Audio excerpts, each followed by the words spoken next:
Great. Well, welcome everyone. Thank you all for coming tonight. This is actually, I used to do at least 3 communication meetings live a year. And I realized when I was putting this one together, it's been 2 years since we've had I've kind of had a live audience or a chance for you guys to come and, for us to talk and have a discussion. So I'm super excited that we're doing this again. Great to have you all back. I would say with the happening going on today feels, knock on wood, a little normal. Back to the back to the full Derryfield that I remembered. And out in the woods, I did not have to have a single meeting about COVID rules or anything like that. It was awesome.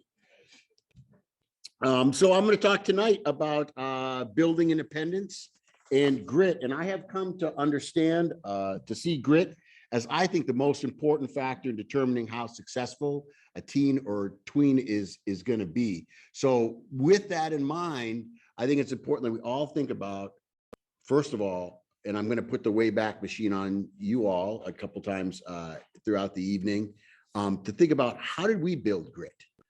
What did we do as a young person that helped build grit for us? And I'm going to talk a little bit about some of the trends with Gen Z that aren't always rosy when it comes to building grit. Talk a little bit about how I think maybe the pandemic has affected them, and also give you guys a chance to share some wisdom as well. So grit is something that I don't believe you're necessarily born with. I think everybody has a certain amount of grit that sort of a survival instinct that we all have, but I believe it needs to be cultivated. I think if kids aren't challenged, for example, if they don't have to develop grit, if they do things that are just easy for them their entire young adult lives, as we know as parents, we worry of what's going to happen when things start to get difficult. So that's something just to kind of keep in mind as we go through. I love this quote. James Earl Jones said, I wish I could say it in his voice, but if you can hear it in his voice, he was famous for, at I think a graduation speech, I can't remember where he gave it, but he talked, his whole theme was that what the world needs are not superheroes. And it was a reaction to kind of all the movies, the Marvel, which I love the Marvel movies, but all those people have superpowers. And he says, we don't need superpowers, we need problem solvers. These are just some working definitions that kind of keep in mind. There is some differences, I think, between grit and resilience. Grit being the sustained application of effort towards a long-term goal. So sustained application of effort. Now, how long you define sustained might look different in an adult than it might for a 13-year-old. But I think we know that sustained effort means something that at least somebody's going to stick with to reach a long-term goal. And resilience is more about the capacity. How much capacity does that person have to function effectively despite encountered difficulties or stressors? So I'm going to play a little, hello, come on in. I'm going to play a little bit of a video from, if you have done any reading on grit, it should start and might likely end with the work of Angela Duckworth from Harvard. I'm going to play just about 2.5 minutes of this clip, just to kind of get us centered on this idea of grit and what Angela has written about. Come on in. I recently read the book Grit by Angela Duckworth. Angela's a psychologist at the University of Pennsylvania, and she's obsessed with finding out the answers to the question, who's successful and why? She's conducted studies involving national spelling bee champions, elite military training graduates, and top corporate salespeople to determine what was the biggest predictor of their success. She wondered, was it talent or was it effort? Now, our society would have us believe that it would be talent. We have the tendency to marvel at natural talent and overlook the importance of effort. Surveys show that we commend people who put in the effort, but we don't actually believe it can compete with natural talent. We often discount our own abilities when going up against people who have a higher IQ or appear more naturally gifted. But Angela has found the following to be true in study after study. Where talent counts once, effort counts twice. Angela explains this using a simple formula. Talent times effort equals skill, and skill times effort. All right, let's I just want to unpack that a little bit. First of all, just so you understand it, this was her belief, and it's a sort of a mathematical view of it, which I always appreciate. She says that to build a skill, you need a certain degree of talent, and then the effort will build to that skill. That skill doesn't necessarily lead to achievement, right? A skill is a building block. That skill times more effort is what's going to lead to achievement, which is why in her formula throughout her book and through much of her other writing, she talks about effort always counts twice. Effort always counts twice in terms of talent and skill. Equals achievement. When you apply effort to any base level talent, you get skill. When you apply effort to skill, you get achievement. The sign? We're seeing that now in the Olympics, right? We're seeing that now in the Olympics, and not all sports are the same, but I just think about it. We're going to watch a little bit of a clip later, not an Olympic clip, but we see the end product, and I think that kids often see the end product, especially with videos all around them. They'll see wildly, as they'll say, talented people, but they're not going to watch the 10,000 hours, right, that the person has put in to get to that level, right? And that's important. That's something we can provide them to have them realize, do you realize how much work that person has done? And a great way to do that, if you have, for example, a student who has a passion in anything, find a biography that person has written and have them understand that person's life, so that they don't just view them as this amazing person that I could never be as good as, but see how long it takes to kind of build that. Science shows that grit, the sustained application of effort towards a long-term goal, is the biggest predictor of lifelong achievement. For some, it's an inconvenient truth. Certain people like to see natural talent and use it as an excuse as to why they would never achieve what those people can, and don't even bother trying in the first place. But for others, it can be liberating, knowing that they're not doomed to mediocrity due to a lack of talent. If they put in the effort, they can achieve great things. Sure, there are some limitations. All of us can't make the NBA. We're not all 6'9". But you could become one of the best players in your local basketball league. By remembering that talent counts once, effort counts twice, we can be hopeful that we can one day become more than we think we can, that we can achieve great things despite not winning the talent lottery. But being gritty is hard. Resisting endless temptations to quit or experiencing failure is extremely difficult to deal with.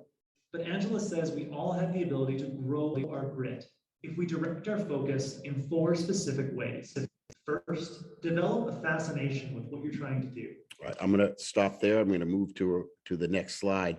I want to talk a little bit about the precursor to all this, but anything resonate with you about that notion of grit? Any question that you have about this idea of grit and why it might be so important? If you had a passion, hopefully you did, hopefully you still do, that you still work at now in your adult lives. If not, kind of go back a little bit and think about 2 things. Think about something you stuck with, right? And then think about something perhaps you gave up along the way. Unfortunately, I know that for many of you, because I ask this question all the time, the thing that you gave up was probably a musical instrument, right? Hands. And you probably gave it up right about in middle school, right? At that point, because you sort of realize. So that is a great way, though, to build grit. So think about your own life, your own history, and then think a little bit about your children. Where might their passion be? Because that's what Angela says to start with. Grow a passion, find a passion, and then within that passion that there's already some intrinsic motivation for, start to apply grit and see where it will help lead you, or in this case, your children. But the key is this growth mindset. And I will tell you that when we started doing growth mindset stuff about 10 years ago with our students, it was all fresh and new. Now, you probably may have had this experience. If you say growth mindset to your kid, they're like, oh, come on. You're not going to make us watch another video on growth mindset. So the good thing is that they do get it. They do, by and large, understand now with modern neuroscience that the brain that we once thought of as not being necessarily that changeable is completely malleable through our entire lives, by the way, entire lives, that there's nothing that we necessarily can't do outside of if you have some sort of physical reason that you can't do it. But we can train ourselves to do anything, right?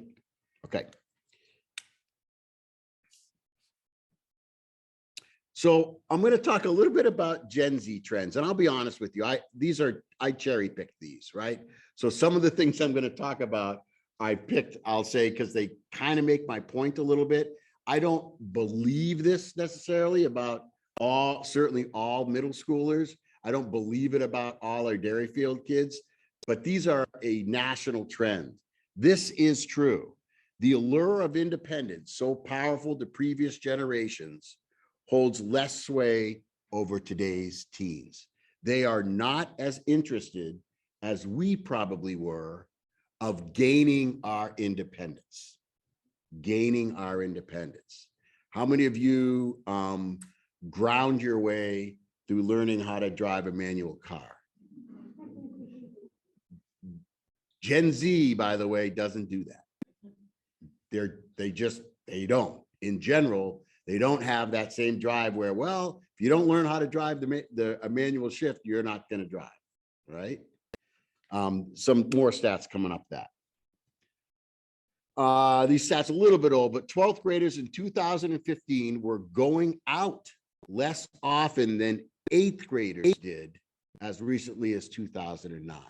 So this idea of them going out on their own, right? This independence that forces, I think, a lot of people to stick with some things, to show responsibility, to kind of, in some ways, we might say, grow up, not necessarily as important to them. They're very comfortable at home, something I probably don't have to tell you all that much. Probably very comfortable in their own bedroom, on their bed with their phone. Why would I go anyplace else? You're bringing me food. I've got all my friends at my fingertips. Big changes in e-commerce. They have no idea what it's like to save money, right? Again, general statement, but they don't, right? They don't get the $20 allowance that maybe we got, and you ration that out and you go and pay it. It's all e-commerce now. Can you believe it? Mom expects me to use real money. So I might be dating myself a little bit. Okay, I'm not a rebel without a cause here. James Dean is way before me, but what movie is that? Ferris Bueller, right? Think about the Ferris Bueller movie. Like, there's a kid, Ferris, right, that would go to any ends, right, to have a day off from school. Elaborate plans to have a day off and have the freedom. So these guys probably don't resonate as much with today's teens. So from an independent standpoint, traditional childhood, many psychologists said, childhood that we think of now stretches well into high school. If you think about the difference in independence, when they become independent is way after we likely became independent as parents. Anybody surprised by that? Anybody know of those? How many of you, by the way, have older siblings? Right. Yep. So this got me thinking about Erickson's Psychosocial Stages, which you may remember from back if you took Psych 101 at your colleges. It was, if you remember, it started out where Erickson said the first stage of development is, an infant learns to trust or they develop mistrust, right? So those first years are really important for trust and mistrust. autonomy versus shame and doubt. Toddlers learn to exercise will and do things for themselves, or they doubt their abilities. What I want to talk about is about where teens and tweens are, which is this super important one that he called industry versus inferiority. Industry versus inferiority. And it's not surprising that this coincides with school, when kids start to go to school. So I'll give you, I'll read it for you. During the elementary middle school stage, children face the task of industry versus inferiority. Children begin to compare themselves with their peers to see how they measure up. There's a shocker. They weren't the first generation to do this, right? So this is when you're in school and you're constantly measuring yourself up. Wow, I must be stupid at math because that person next to me finishes 5 minutes before I do every single time, right? They either develop a sense of pride and accomplishment in their schoolwork, sports, social activities, and family life, or they can start to feel inferior and inadequate because they feel that they don't measure up. And when you have a fixed mindset, the tough thing there is then you start to feel like, and there's nothing I can do about it. There's nothing I can do about it. Fortunately, since they've all seen the growth mindset videos since the time they were in kindergarten, they'll say, yeah, I know I'm not that good at math now, but I know if I just apply myself and work harder, I'm gonna be a math ace, right? Yeah, maybe. If children do not learn to get along with others or navigate negative experiences at home or with their peers, an inferiority complex, very, very old psych term, might develop into adolescence and adulthood. So this is important too. You know, this idea of self-image, of how people feel about them, how young people feel about themselves as they compare to others, is what many psychologists believe is a little bit at the cause of, unfortunately, student depressions on the rise. That and a number of other factors. This is where I will say the phone, as we know, and social media doesn't help out, because people don't put themselves doing mediocre tasks here and they on their phones, right? Social media is all about who's having the most fun. I mean, it is hard to not follow a post and feel like, man, my life kind of stinks in comparison, right? So that's something that we have to keep in mind as we give our kids devices and what we need to talk to them about. So in case you want to know, this is a little view into I took the middle school, the middle of the middle. This is 7th grade. I asked this, we do a grit survey that actually ends at Duckworth, and I'm just going to share this one. So setbacks don't discourage me.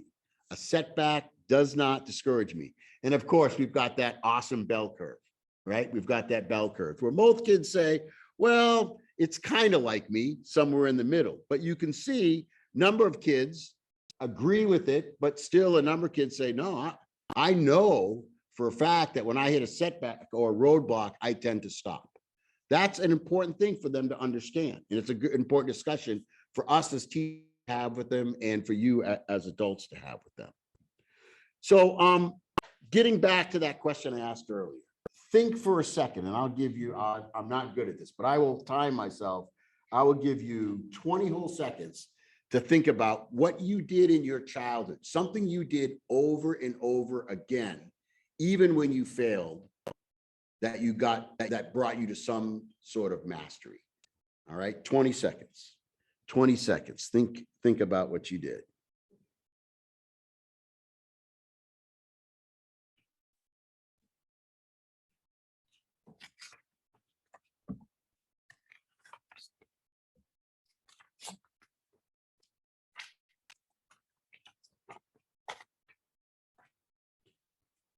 All right, so I'm giving away mine. I will share first. There's a couple that's coming up. So I belong to the neighborhood bicycle gang, right? And I grew up at the time of Evel Knievel, which I know definitely dates me, probably among this group.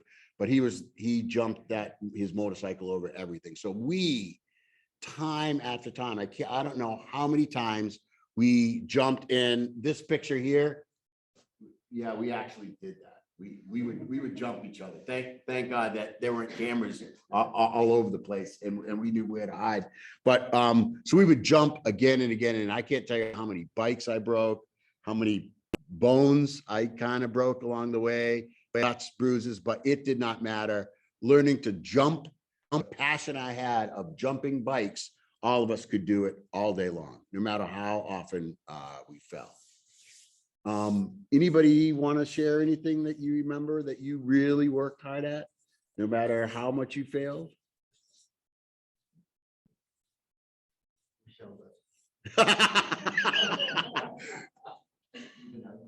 Can you just raise your hand if you thought of something though? Did you think of something back about this time, right? About that you did over and over again, that you had some sort of passion for? Anyway, that's important. Think about your old children for a second. Do you see them? Is there something that they have at this point that it doesn't matter, they will do over and over and over again? Don't count video games in that entirely, except it does take some sustained effort to play a video game. Now it's designed to keep their attention, so it doesn't take the same as it is. Some of you probably, you might be shocked.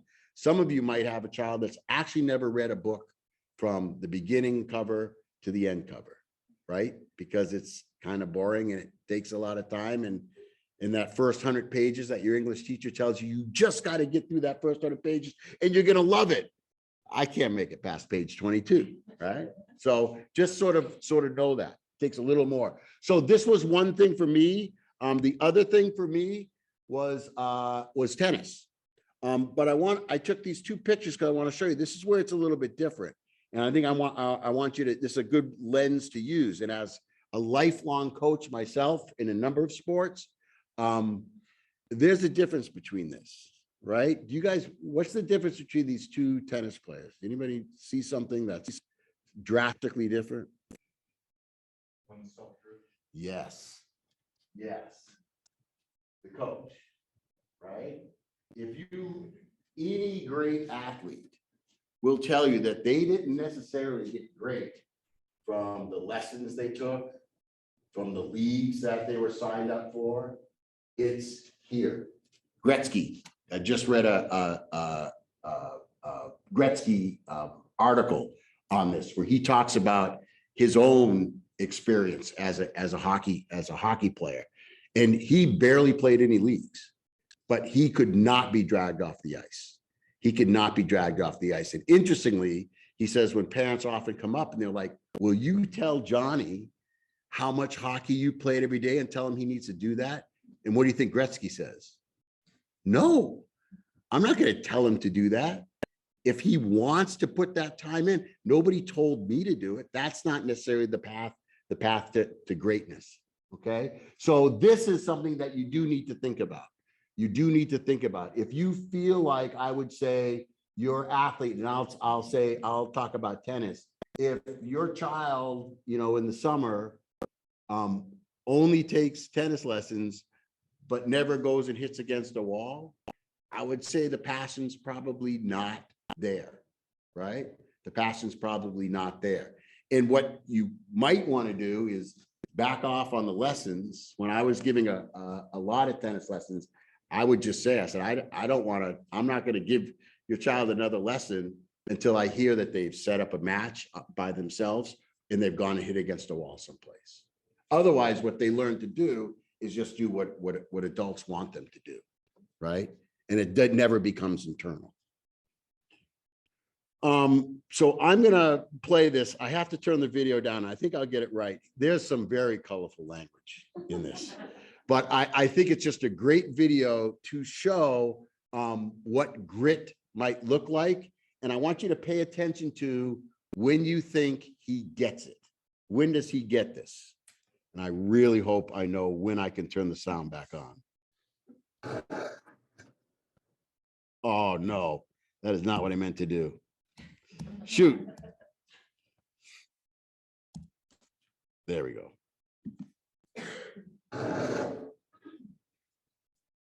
All right, so a few things to notice here. One, that hurts, right? That definitely hurts. Is there a coach around? No. Has he fallen enough times?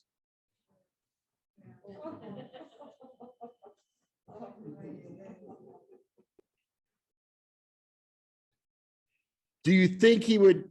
That was colorful right there. I'll tell you. Do you think there's other people here, but do you think he'd keep trying to land this even if there weren't people watching him? Okay, watch this. I think this is it right here.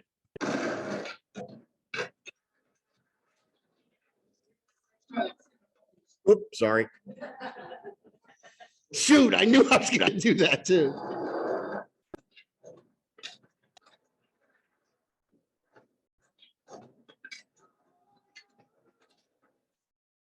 That's it. I found it. I found it. That's it. I found it. I found it.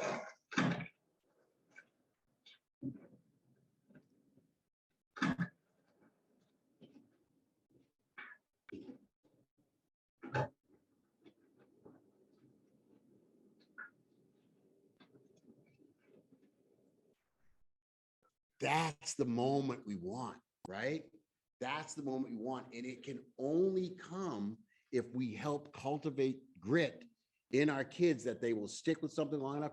There's no way you can buy that feeling, right? You cannot buy that feeling. That only feel that from someone who sticks with something for a long time and feels that kind of gratification.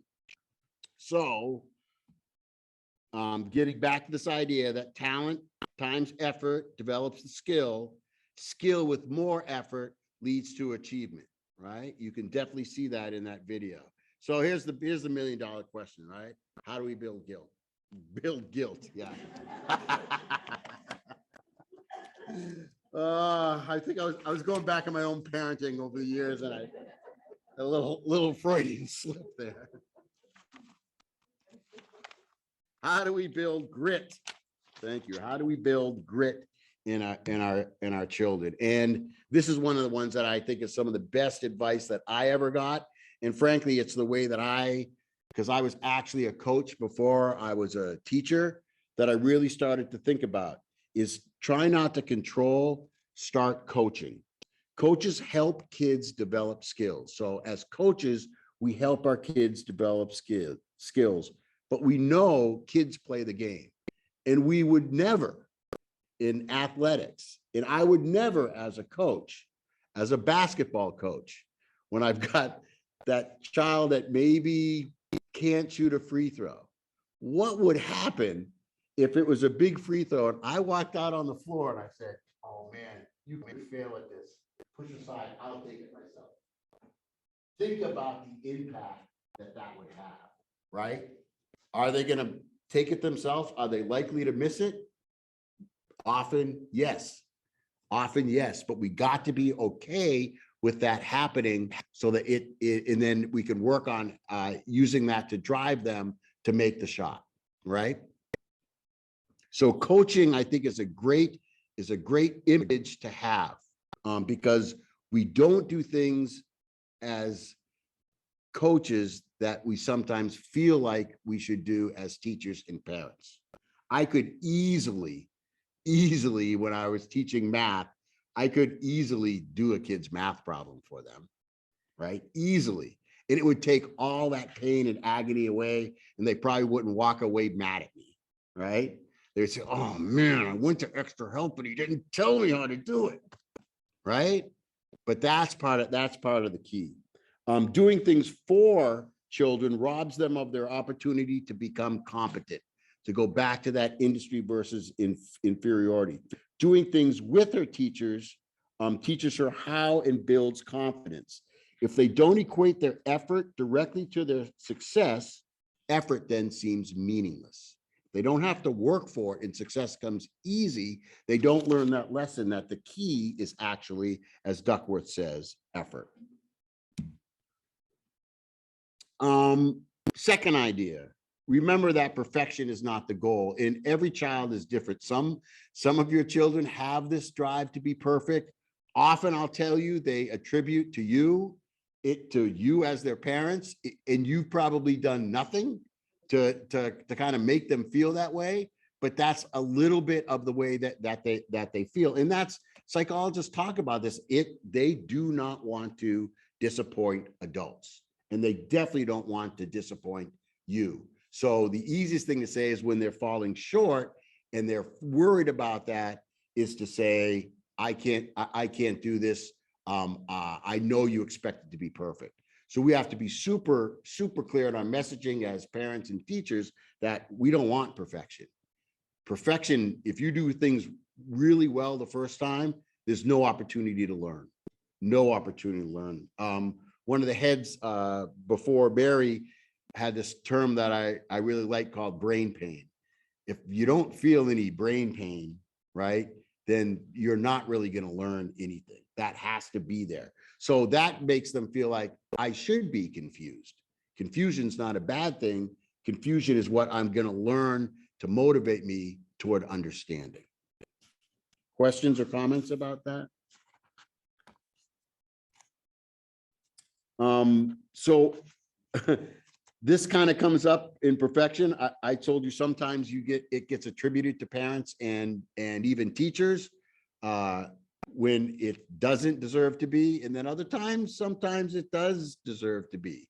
One of the hardest things to do, and I remember this very, very well, and maybe you do too. I remember my son's first grade project, right? He had to make a sort of a mobile, and it was supposed to have dinosaurs in it. And being good teachers, we kind of let him do it on his own. And then we went into school for the old, show and tell. And we were horrified. I mean, there is no way that first graders could do the kind of work that was sort of hanging there. And it was really, really tough as us, because remember, my wife and I are teachers. So we're walking in here, it's like, here's Parker's project and here's the rest. But fortunately, we could tell right away and could talk to him about, look, we would rather you do your work and be proud of that. But we know we have to resist that temptation. It comes in projects. It comes in their writing. If they should be asking you to proofread, read out loud, you can offer feedback, but we shouldn't be obviously correcting our kids' writings, okay? And we know that. I like this phrase too. Perfection is the enemy of creativity and risk. I'll say it again. Perfection is the enemy of creativity and risk.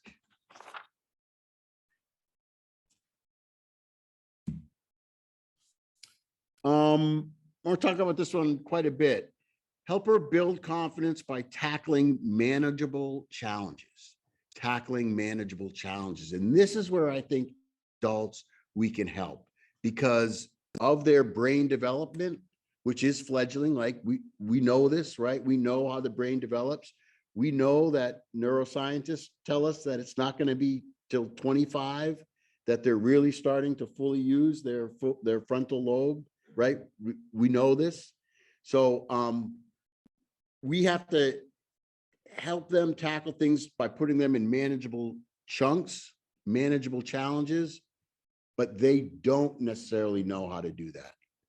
It is very rare for a 13 or 14-year-old when they see a project to understand how it's broken down into pieces, right? Instead, what you'll see we do as teachers, especially throughout the middle school, we will give them the steps that they need to take. Does every student take every single one of those steps? No, because it takes time. And sometimes I see what the final project is. I'm going to wing it and I'm just going to try to do that, right? Because it's kind of boring to do step by step. It's kind of boring to do an outline before you do a first draft, right? I'm just going to write the final paper, right?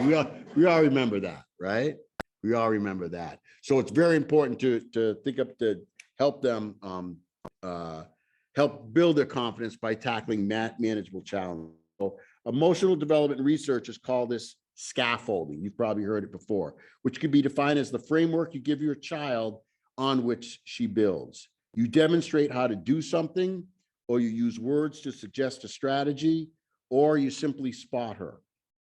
This assistance helps her to succeed when she tries something new, and small successes achieved with your help give her the confidence to then take the next step or to try new things. Scaffolding also teaches children that help is always available if they need it, and you want your kids to know that deep in their deep in their bones before they hit adolescence. The challenges are small and large, home and away. At Derryfield, these look like playing on a team, giving presentations in classes, being in the 6th grade play. Congratulations, all you 6th grade parents. Those little steps that they take are super, super important. And the best thing that we can do, not do the steps for them, but make sure that they're taking the steps provided or showing them the steps that they should do, right? Because they're going to get pretty focused on the product. Does that make sense? All right. Am I doing on time? Pretty good. This is a tough one. This is this balancing act. Don't set your child up for failure, but don't save him either. Offer structure to help him succeed. Should you step in when you see failure ahead, or should you let him learn a lesson? Like, isn't that the toughest? That is one of the toughest things for us as teachers all the time. And I know it's one of the toughest things as a parent, when you see that, you know, name the teacher, Mr. Baruti has laid out the project, and they're supposed to have this done by, you know, Monday, and then this done by Wednesday, and you're sort of watching, and you ask about that project and you get the answer, oh, it's not due till Tuesday, and you know they haven't worked on it. So what do you do at that point? Do you let them fail, or do you step in and make sure that you push them along? I think each it matters where your child is. Some of them might need more assistance and more motivation from you. Others, it might be worth a failure. I will tell you, middle school should be a great time to fail. Middle school should be a great time to fail. As you know, not that I never want to cast the upper school as this big scary thing where everything you do matters, but it does matter a little bit more in middle school. And you probably want your child to absolutely fail on a project because they didn't follow the steps, because they procrastinated on it in middle school. Then, you know, when they're in sophomore chemistry, right, where maybe that grade's going to matter a little bit more. So keep that in mind. As I said, it's always a hard call. Rescuing a child can prevent them from learning important lessons. I'll tell you the biggest rescue, and I'm nobody here would ever do it, is the old, oh, I left my paper at home. Hello? Can you drive my paper in? I was supposed to bring that, right? Well, I'm only 15 minutes away. I would really resist that. A late penalty at Derryfield in the middle school might be 10%. Recognize that we are always, and this is something you learn as a teacher, you are always teaching something with what you do. When you bail somebody out, when you bring in that paper, that thing that they left at home, the lesson learned is not what you think it is, right? It's not, wow, that was a close one. I better take better steps to make sure that no, the lesson they learn is, if I forget it, I can just call. My mom or dad will drive it in here. Yeah. Max, I'm gonna ask a question. I have to word it okay. This happened in our home, where there was an opportunity, because there are many of these opportunities. Absolutely. And said son did not do what he probably should have done. I do remember that he had a test and a quiz and all these things, and wanted to come in or to play on a Wednesday morning. Yeah. But mom, I'm gonna study, because we just talked about it, I'm gonna study choices for it. Decided he wanted to play instead. And Yeah. He made his choices, and then later on, you know, Doesn't do as well, right? and so Ross was like, oh, you know, how did it go? Well, you know, I had it, okay. But then he says, but you say grades don't matter anymore. So then I'm like. Oh, they're so, this is, you know, it is interesting how often we think they're not listening until they use our own words against us. Like, huh, yeah, I did say that. I didn't seem like you ever listening. Yeah, that is a tough one. I think that is a tough call. And I think the best thing to say is, you know, okay, so your performance on this, was that your best effort? You know what, that's what we care about. And that's one of the messages tonight. Was that your best effort? Did you perform the best that you could on that test? Well, why not? What could you have done? You know what I mean? What could you have done, or should you have done that would have ensured that you did better on it than that? I do think if kids care about grades. There's no two ways about it. If your child says, I do not care about my grade, and like, again, it doesn't just come from you. We don't foster comparison of grades with each other, but we're also not stupid, right? I mean, this is adolescents. They're at a stage, they know how they're doing. They know how they did sometimes compared to other kids. They know when Mrs. Robichaud puts the projects, the iFish posters out in the hallway. They know when theirs could have been a little bit better. So, you know, we don't foster that, but that comes pretty natural. So I think I'm sure some of you in here have had that same sort of experience. And I think you just go back and say, yeah, but we expect you to put your best effort in. You can do better than this. So that I think that's the way to handle that. But yeah, that's a classic. That's a definite classic. One thing about not setting them up for failure, if I remember what the next slide is.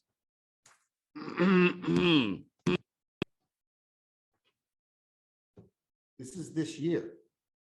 This is this fall. We survey the kids. Middle school. How many hours per week do you typically spend in non-Derryfield activities? If you can see, and I know middle schools also say they spend 50 hours a week on homework, right?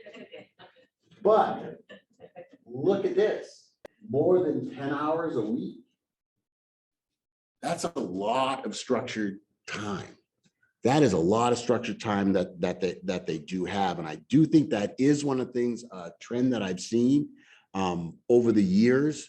I think it happens across the board. I think it happens athletics, definitely. I could give a whole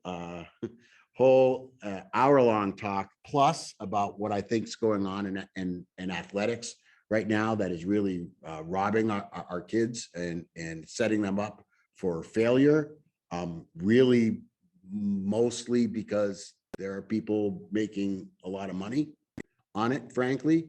But that could be setting up for failure. How much time your child's involved in others. Now, there might be a time in their life where the fact that they'll be able to juggle lots of things and give tons of effort and keep themselves sane, they're going to get there. But this time is not the time to structure it so that if they don't do their homework, you know, in the car on the way home from their dance class, their fourth dance class in that week, that could be setting up for failure. That's only going to set up stress. And why I agree that a little stress and time management needs to be learned. I think we have to be careful that we are not over scheduling our kids so that they don't have enough time to really succeed. Because what they're going to learn to do is how to do everything at about 75%, whether that's their athletic or their dance or their play or their work. That's what they're going to learn to do, because that's what we learned to do, right? I'm not afraid to admit that there are weeks when if I hit the 80% mark and everything I'm supposed to do, I pat myself on the back and say, I did it, right? But, you know, I'm not an adolescent, and I can deal with that. I can deal with that emotionally a little bit better than an adolescent, because hopefully I've fully developed my frontal lobe, right? They have not. They do not know how to deal with that. So that's something to keep in mind. That's something about setting up for success. So building grit, focus on effort. We all know this. Focus on effort, not results. Results can indicate how much effort you put in, but if the conversation is always about, did you work your hardest? Did you do everything you could have done on this? But you didn't go to extra help once? Like, why didn't you do that? Let's set up a plan with your advisor to do that, and then we'll see what you can achieve.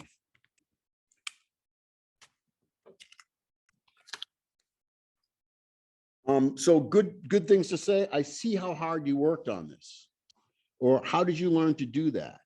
Emphasizing results mean you encourage kids to do only things that they are easy for them, that they are already good at. This is kind of gets back to, I know that teens don't, as they sort of distance themselves from adults, they don't react to praise the same way they did when they were 8-year-olds, right? It was so obvious that what you thought of them mattered, right? Teens start to do this, but I guarantee, being in education with this age group now for over 20 years, it matters. It matters a ton to them. They don't show it the same way, but it does matter a ton to them. So focusing on their effort and not results is super important. We want people who can let themselves try endeavors and to be beginners all through their lives. And I say this every single time, model, this is great to model. This is great to model. You know, if they see us only do things that we're really good at, you know what I mean? It doesn't really give them the experience of trying something new out, right? And plus, it's good for them to see us as adults mess up sometimes, fall on our faces, laugh it off, right? And move forward.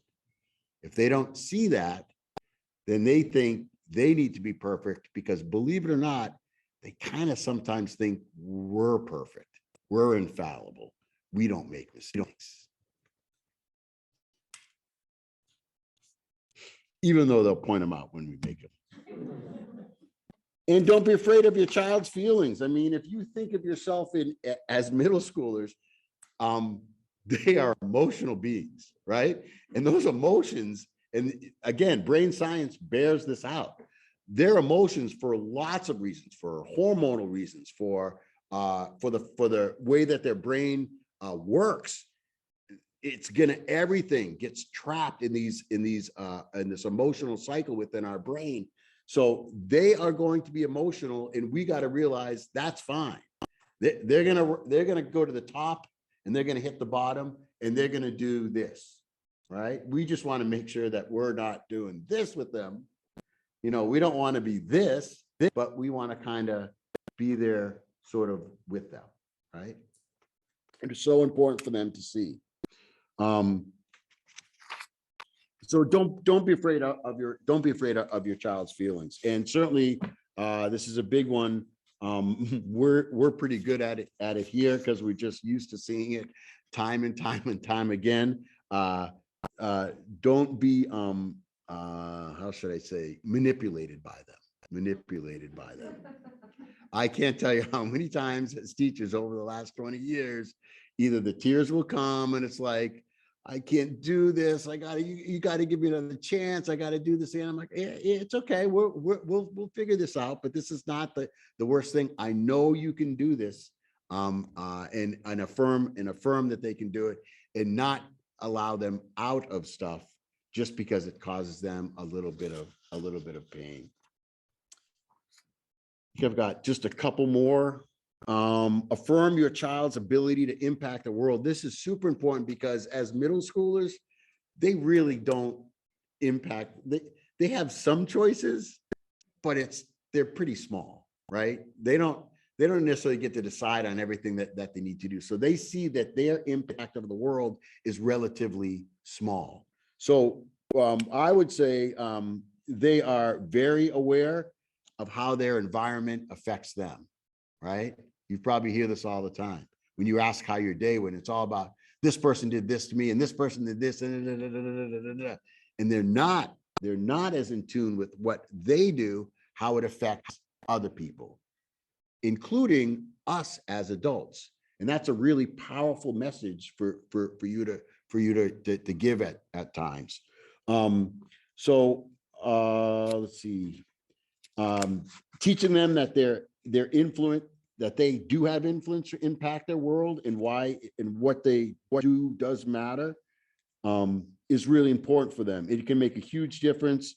There's lots of stories to discuss about kids having a great impact. There's amazing stories about kids that if you look it up, like super kids, if you on a YouTube video, if you so super kids or kids that make a difference, there's these great like 2.5-minute stories that show some kid that just had an idea that ended up changing the world for the better. Just quickly, how do you support the DS program from home? We, of course, believe in developmental levels. We believe in like an earned level of independence. We believe in homework coaching and open communication between parents, teachers, and students. There's a culture of support that we talk about in the middle school that involves exploration, discovery. We use this term all the time. They might roll your eyes if you say it. Failing forward. Failing for them often feels like a step back. We often talk about that. We took 2 steps forward and 1 step back. I would just start to argue that a step back is actually a step forward. There really is no way to go backwards because every experience moves you toward a positive. We believe students bring different readiness, interests, talents, and maturity to the classroom. We know that students also, one thing that, especially being at a 6 through 12 school, and I find this I'm really grateful for this because I get to see often, 7 years of a student's development. So I do have the advantage, and we have the advantage sometimes when we see a student who maybe struggled with something in 6th grade and still struggled with it a little in 7th grade, and it's halfway through 8th grade and they're still struggling with the same thing a little bit.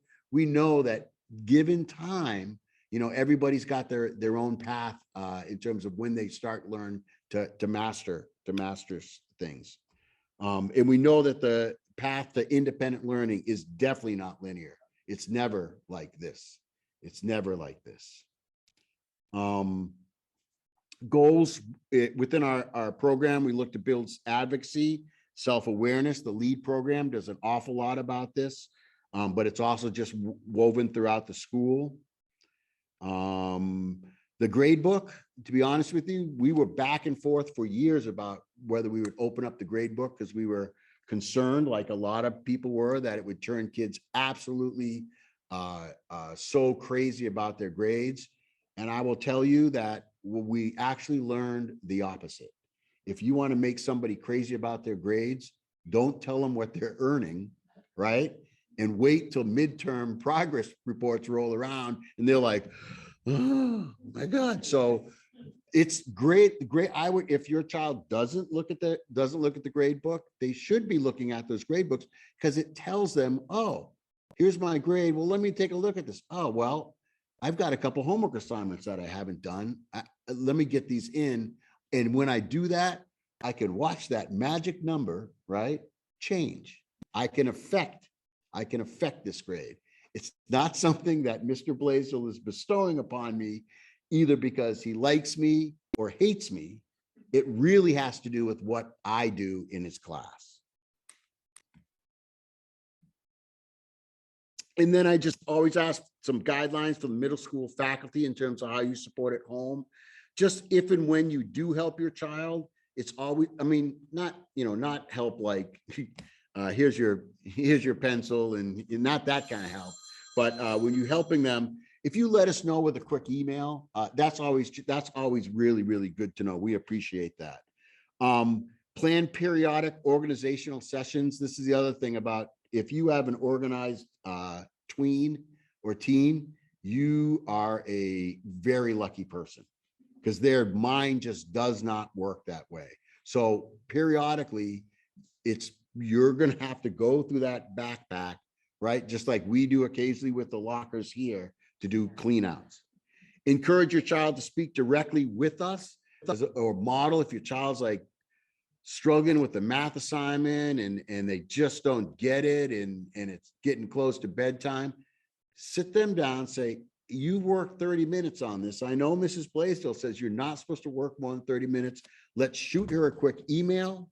Then you can go to bed, not worry about it, and she'll know and be ready for you to help you tomorrow.